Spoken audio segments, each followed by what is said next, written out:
Hey, what's up, everybody? I'm your host, John Scott, joined as always by my co-host, Matt Essex, and you join us for the Royal Rumble review. Last night's WWE Royal Rumble that went down, and certainly one word describes it for me. It's a word I use a lot when it comes to WWE shows sometimes. Marathon is the word I'm going to use for this one. How you doing, Matt? And you yourself, is there any words you could use for your experience at all? Well, yeah, I think I'll agree with your one that it was long. I will say that much. I wasn't expecting it to be almost 5 hours long. I mean, and that's not even taking into consideration the kickoff.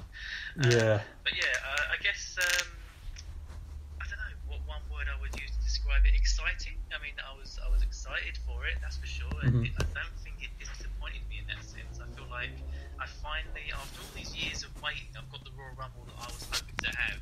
Yeah. It got everything right on the night. I think the right mix of wins for the good guys, the right mix of surprises, yeah, I feel like finally we're here now with Royal Rumbles, and the Women's Royal Rumble I think is where it should be as well now. I think they've finally done a good job of actually getting the right amount of active superstars that can participate in that Women's Rumble. Yeah, it sounds like a positive experience from your end then, Matt, I think, on the whole thing. Yeah. So that's good. And as Matt said, yeah, there was a 2-hour pre-show to this. So these 2 hours now, they're becoming more and more of a regular thing, really. And I always say, like, I just think an hour's long enough, but you know, they like to go big on these things, don't they? And we certainly got that. So let's get straight into it then, because we don't want to be doing the same ourselves here on this podcast. And I want to thank everybody that gave us their feedback from last night, some good thumbs up. So I think we got more thumbs up than thumbs down overall. So that's where most of our listeners come in from that stayed up and watched it, or wherever you were watching it at that time. So again, this come from Chase Field in Phoenix, Arizona. So let's start with the kickoff then, where we had a match thrown in there, Matt, that we didn't expect to see. This was really random overall. I don't know what this was all about, but it was a non-title match first of all. So tag team champions Bobby Roode and Chad Gable go up against Scott Dawson and no, not his normal partner. He's not there. Dash is not there. So instead they give it to he's with Razor, who is, you know, and again I think like the other partners are injured as far as I'm aware, and of course Drake Maverick is there as well. What was all this about, Matt? And is there any sort of, you know, coincidences that perhaps WWE might be just sort of maybe giving Dash a little bit of heavy bad treatment here for some of the comments he's been coming out with on social media about a possible move, perhaps? Yeah, it's very interesting. I mean, I didn't expect to see this match on the card at all, and the fact that there's chop and change tag teams, like half and half, that is even more confusing. I mean, yeah, it could be a punishment for Dash that he's been cut from the match, but I feel like if that was the case, wouldn't they have just scrapped that match altogether and just chosen entirely different tag teams? Mm-hmm. I mean, I know the Raw's tag teams division isn't on fire right now, but there are other teams that you can choose from. Yeah. So I feel like this, I'm not quite sure where they're going from this, but I'm guessing it's just some really bad storytelling, and I could have just easily fast forwarded this. I mean, I watched it just for the sake of it, but I really didn't take anything away from watching that match. Yeah. No, I agree, and I don't think this is like, I mean, this wasn't sort of a backlog story of any kind, so this was literally just thrown out there. It was extremely random, and I mean, I don't really know what they were expecting to get from this, really. So, as always, with my pre-show matches, I never really like to score them because I just think it's a tad unfair. I just think they're always on the losing end, shall I say. So this will be no different. So in the end, just the results wise, Bobby Roode and Chad Gable went over. I think this, in a lot of ways, Matt, sums up the sort of current state of the WWE tag team division when you get a match like this. the tag team champions going up here against guys from who are going to share each other's partners. It was just an odd thing, and it really summed up where everything is. No wonder the Young Bucks said no, with this sort of stuff going on. But there you go. I'm hoping, Matt, that WWE might decide to do what they're probably going to end up doing with the women, and just have one tag team belt across two brands, because there's just not enough tag teams at the minute. I mean, it just doesn't seem...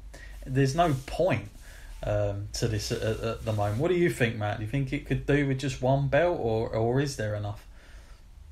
Oh, yeah. Every time this topic comes up, we always say the same thing. I mean, well, I do anyway. I definitely do believe there should only be one men's tag team division belt, because it's just so much... You get more depth out of the divisions. Like I said, there's not much when you split it between the two shows, and sometimes, like, the champions that we do get, they're very forced sometimes, like Rude and Gable.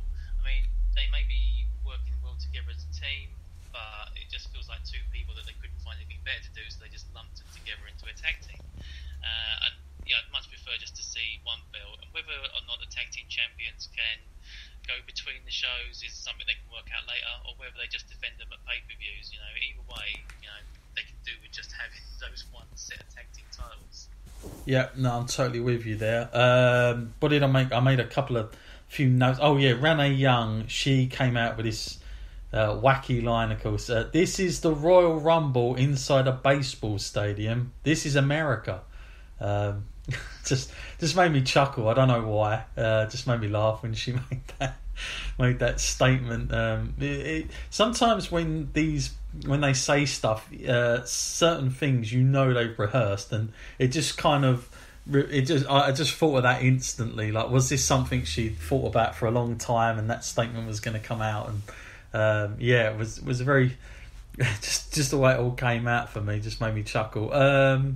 Okay, next up then, Matt, Shinsuke Nakamura challenging Rusev for the United States Championship. This is not even the last match of the kickoff. This goes right in the middle, and I got to say, I thought this was a good match considering it was on a pre-show, but I was really taken out by two things. First of all, the crowd. I don't know what it was like with you, Matt, and your experience when you was watching it, but for me, all I could hear, I don't know if it's because I had my earphones in as well, but all I could hear was people like going, where am I sitting? Is that my seat over there? Oh, are you here? It was just like people messing around in the back trying to find their seats during this match, and I was like really taken out of the match when I started to hear this going on. Like, I could hear kind of security people like trying to sit people where they're supposed to be. It was just weird. And secondly, something that took me out of the match was Shinsuke Nakamura's continued wear of this new attire, this design that he's now wearing is really... I'm not into that. I know it's probably a small little thing here, but honestly, Nakamura, what is he wearing at the moment? For me, the attire does not enhance him any greater, that's for sure. I preferred him how he was in New Japan, and how he kind of started here. But Matt, what did you make of the match, and obviously the result in the end? Yeah, I mean, I'll start off by saying that I'm not a fan of that look either, but it's a lot better than the blue one that he was sporting a while back, because that one was really awful, something straight out of the 70s. I think that was.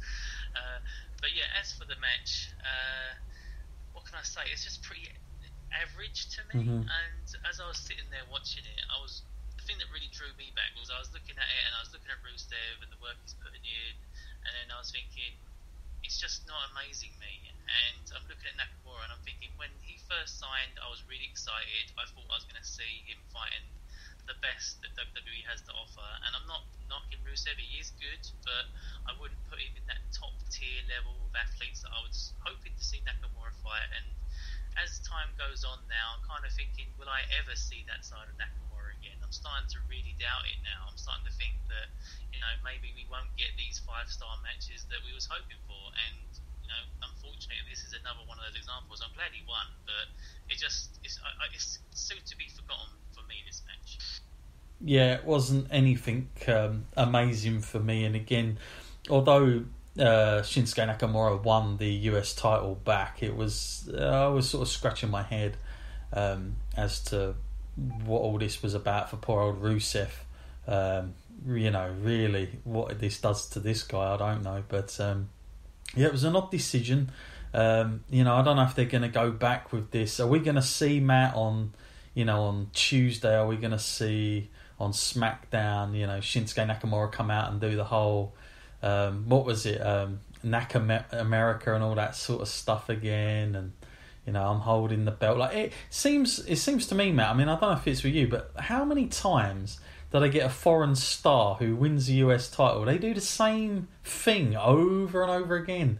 If you're somebody who's not American and you win the US title, you kind of have the same script. It's like they never change it.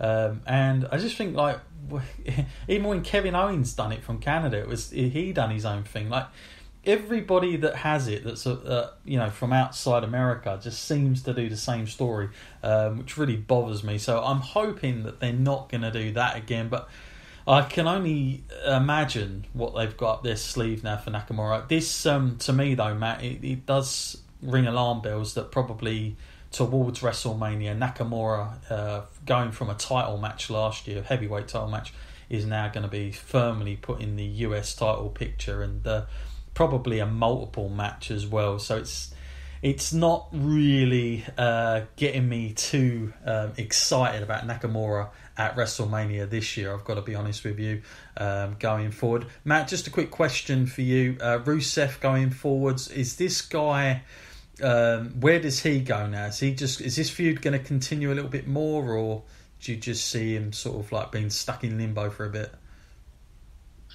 Unfortunately, I do see him sort of slipping back into obscurity again. I mean, it won't be the first time it's happened in his career, but what with the NXT call-ups now, people like Andrade is now a permanent fixture on SmackDown. There's just only so much time you can allocate to people with TV time. Yep, fair enough. So yeah, there you go. Shinsuke Nakamura defeats Rusev against my prediction, by the way. I actually definitely went for Rusev yesterday. So Shinsuke Nakamura wins the title, and a match that just goes over 10 minutes. What we got? What else have I got in the notes? Oh yeah, Jonathan Coachman then announces officially that John Cena will not be participating in the Royal Rumble match, and instead Braun Strowman is going to take his place. I didn't believe that for 1 second, but this flew up, Matt, a couple of hours before the pre-show started, and I think I got wind from Jim Ross had tweeted something out saying that John Cena was not going to be involved. Actually wasn't even on the entire show, Matt. We did not see John Cena there. What did you make of that, Matt? And very last minute, wasn't it? Yeah, I mean, I do kind of wish. I know they had something else planned for Cena. Perhaps this isn't the storyline they wanted to run with. Perhaps he was never booked for the Royal Rumble, and he was never supposed to get this far. But it feels like they've really kind of paint themselves into a corner. At least allow yourself some flexibility that John Cena may be able to participate in some capacity, because it's so telling when you see that he's not even there at the event. He came to WrestleMania with a ticket just to watch. So is it that hard to believe that he would actually turn up at the Royal Rumble at least? But yeah, obviously he had prior commitments that they needed to find a way to excuse him from it, and I guess this was their out. But I wasn't a fan of it. I was hoping to see him in it because he does bring something to the Royal Rumble every time he does become involved. So it was a bit disappointing that he wasn't there. Yeah, totally. For me, it was a big gap left, really, considering they, it was so last minute. I don't know. Should they have done something, Matt? Where I know it's a bit cringy, and for me and you, we just look at it like, oh, come on. But should they have done something, Matt, where they shot something backstage? And I don't know. We see, because obviously I'm going ahead of things here, so I don't want to go into it too much. But later on, when Drew McIntyre comes out, there's a big palaver with the commentators going, yeah, it's because of Drew that John Cena's not here now. And I'm thinking, well, that was weeks ago. I mean, should they have shot something there, Matt, or do you think that was just, it is what it is now, and we just take it how it's going to come? Yeah, I kind of feel like if they're going to take John Cena out of it, then why not make